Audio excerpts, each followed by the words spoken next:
Wait. Alright ninjas, so today's video is about why you should make manga today.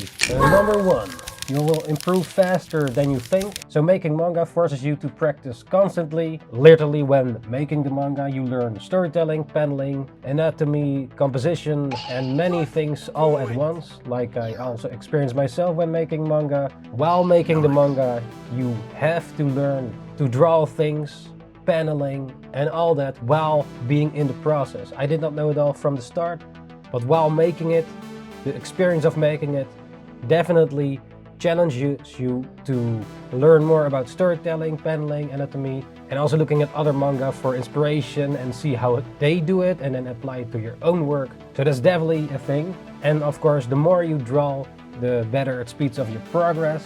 And also you have to look if it's good, like be critical to your own work and then aim, target to apply it and improve your own skills to also adapt it to your own manga panels, pages and things like that. Number 2, you don't need to be good enough to start. So many people also wait before they are ready, and then but improvements happens also through the action. So you can wait forever before you start, but it's also good to just go at it and just get it going.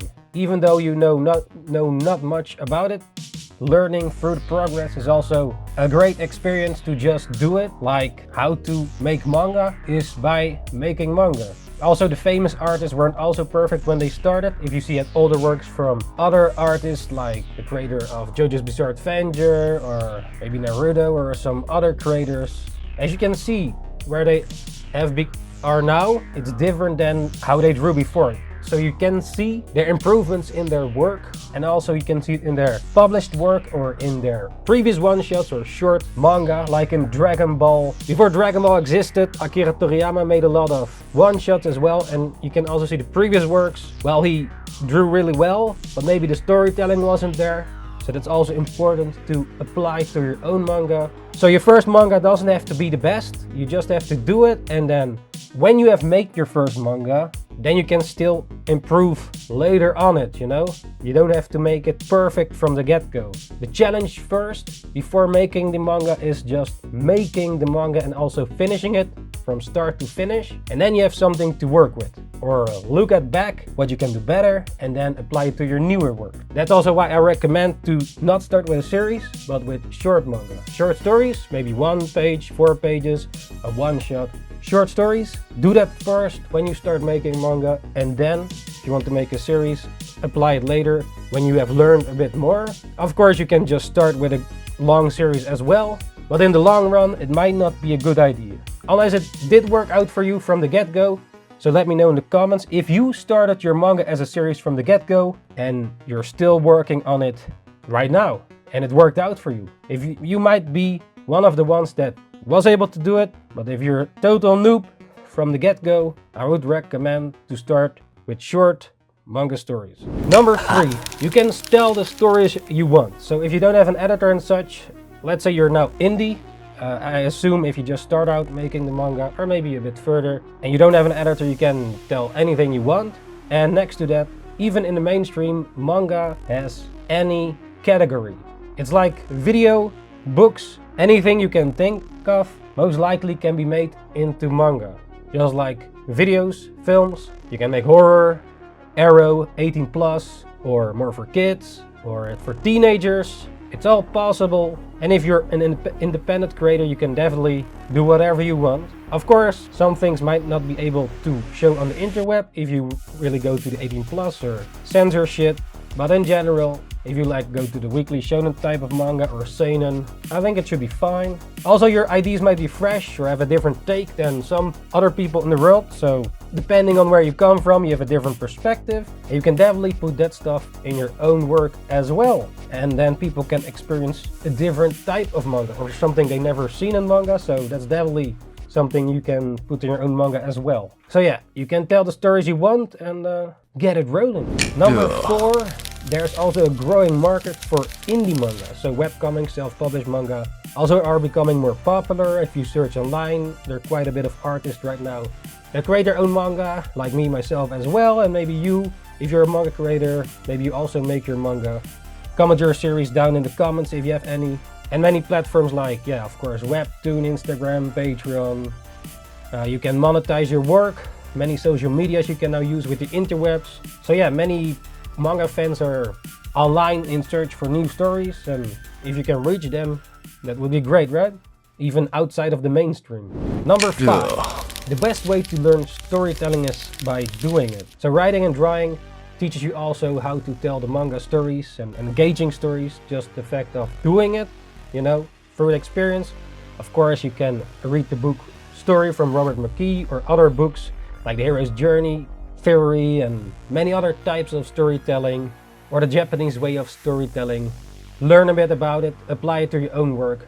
It's just searching quickly on Google what it is and how it works a bit, and then trying to apply it to your own work. So that's definitely also an important part. You also will learn the pacing and character development, how to hook readers, because in the end you kind of have to make page turners so that you want people to turn the page. Well, digitally it's probably you want to scroll the page, or the panels, like every time you have to make a cliffhanger so that people want to learn or read more of what's going on with your characters. And even if your first attempts are not great, you can definitely improve and refine your skills with each new manga project. So it's also important to just start doing it if you really want to or are interested into making manga. So just pick up a pen and do it. Number 6. Manga is more accessible than ever. So like I said before, yeah, social media, the interweb, it's easier accessible, and also some tools are free or some not, but you have also like Clip Studio Paint, Medibang, Krita. So you can now also, of course, make digital manga if you don't want to draw traditional. Of course, you need to be able to either draw traditional or digital. So it's not like if you draw digital and you cannot draw, then it automatically you think, oh, digital is a cheat code to be able to draw. That's not the case. But it's definitely, you can learn digital drawing as well, and also apply your traditional drawing skills to digital. If you have access to digital drawing, of course, and a digital tablet to draw on. Else you can also, of course, do it traditionally. Yeah, with manga, you don't need a lot of expensive stuff necessarily. Technically, you just need paper, pencil, ink, and erasers and such. Or a tablet, of course. Well, some tablets are more expensive than others, but you also have cheaper tablets. I personally prefer a drawing tablet with a screen on it than one without a screen. It's not that I can draw without the screen, but I do personally prefer a screen where you can touch the screen and see the line versus like the off-screen tablet type of thing. But if you don't have that, you can start drawing on paper. It's cheaper, less expensive, and I think most of you have access to it. It's also how I started making manga, and you can do so too. Also, online tutorials, communities, make manga learning easier, especially now on YouTube. Maybe videos like this, if this helps you as well. Online you can find many things also to learn manga, of course. So these days it's definitely more accessible if you have an internet connection. And of course, don't forget the book Manga in Theory and Practice by Hirohiko Araki from JoJo's Bizarre Adventure, the creator of that, who also made a nice book which is called Manga in Theory and Practice. I think most of you already know it, and if you don't, well, there it is. So yeah, that's one of those things to learn manga as well. Number 7, you'll stand out from other artists. Not everyone can draw and tell stories at the same time. You have also people that only draw or only tell stories, and then they work together. But if you can do both, you're the whole package. Of course, you can also work with someone, which might be sometimes difficult to find an artist or a writer. Also, if you have the complete package, if you make manga, you have also a unique skill that makes you valuable in the art world. Even if you switch careers, storytelling is also useful in animation, game design, and other fields. So in the end, manga is also a storytelling medium through visuals and text, through the characters while you tell a story. And this does not only happen in manga. You can also apply cinematography skills, how shots and stuff work, and apply it to your own manga.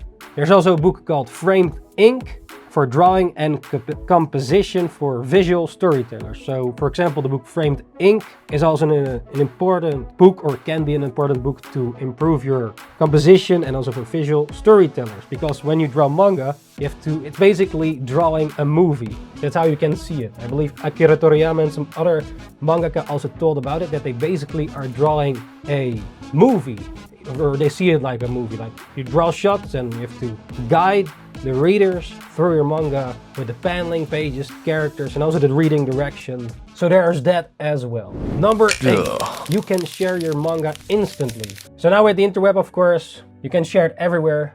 Like back in the days with traditional publishing, you have to wait years for your work to get out there. But now with social media, you can just post pictures of your manga panels or short stories or webcomics right away. I think most of you that are watching this know this. And if you not know it, now maybe get more into your skull that right now, in this day of age of the interweb, you can share your manga everywhere. Also with feedback from real readers can also help you to improve faster, so it might be handy to ask some feedback from the community or people, or maybe you that watch this, maybe you have some feedback from me as well for making manga or some other stuff. And of course, it has to be real feedback, not just, oh, this sucks, or your manga sucks ass. No, just like that shitty feedback, like actual critical feedback. Like someone says like, oh, this pose here of this character should be a bit more to the front and this arm more to the right, therefore you can see better, it's more in the foreground, or some technical stuff. It can also be from readers that have a score, like in Weekly Shonen Jump. Your manga is also judged on a few things, where it is judged on like the story, your characters, the art, and stuff like that. Number 9, you'll never know until you try. So many people say, yeah, I want to make manga, but they never start. So, you know, just pick up your pen and go at it. Start it simple, something short, I would recommend. And yeah, if you're really passionate about it, all you gotta do is target, hit, and execute that manga on paper or digital paper. Doesn't have to be perfect, but you have to start somewhere. And worst case scenarios, of course, if it's shit, you learn some stuff along the way and you can improve on it later. And the best case of there is, of course, you created something amazing. Maybe you're a genius and you start something great from the start, especially if you already know how to draw, or you learn how to draw along the way. So there are many ways to make manga. These days you just have to start traditional, digital, and just write and draw through the characters and paneling, panel flow, pages. Look what others have done and learn from it. Apply to your own work. Number 10, your future self will thank you. So imagine looking back 5 years or more years and you wish that you had started earlier. Well, for me, I started years ago, and if I look at some older manga, it looks like shit, but I'm happy that I did it. For example, I made a one-shot before many years ago, which is also gotten printed. If I look back, it looks like shit, but it does bring back some nostalgia, and I see how shitty the drawings actually were, or compared to today, and maybe today it's still shit, but I did definitely improve over the years. And of course you can do so as well, and maybe look back at your older manga and see, oh yeah, today I became better. Maybe some of you also made some manga. Look at your older manga where you just started, and look back at today and see, yeah, I learned, I became better, learned some new stuff. So the sooner you begin, the sooner you develop your style, skills, and also your confidence as a manga creator, a mangaka. So yeah, you should know that every artist you admire had to start somewhere, and also this can be your start. So yeah, why not pick up the pen and give it a try? And maybe you already are doing it, so I wish you the best, and hopefully you can be successful. Make something you can be proud of. So yeah, ninjas, if you have any questions or something, just let me know in the comments. Did it help? Did you already start your manga? Or are you going to start it? Maybe you can also share in the comments where people can find your manga title. Not the link, but just your manga that you're working on, and on what platform they can find it. So yeah, ninjas, hopefully these 10 things help you to create manga yourself as well. Why you should start making manga today. And if I forgot something, just let me know in the comments as well. Thank you very much for watching, ninjas. NINJABOX ishhh, and see you ninjas the next time. Ninjakees out.